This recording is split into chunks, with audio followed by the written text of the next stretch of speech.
I am studying 6th class from Pratibha Vidyalaya School. These are my friends. This is Innovation Robot.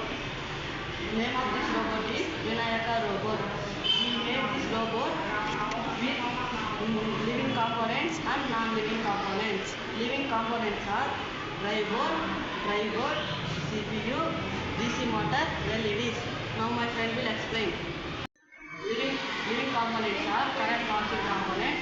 Non-living things are no current passing components. Now my friend will explain. Okay, Naman. Hi, I am Tejas from 6th class. Now I am explaining non-living things.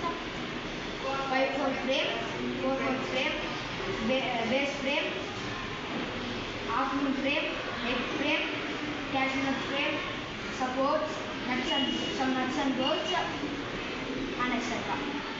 Now my friend will explain how it works. Hi friends, my name is Karthik. I am from 6th class. I am from Pratibha Vidyalaya School. Now I will explain. Let's check how it works. Okay, Naman.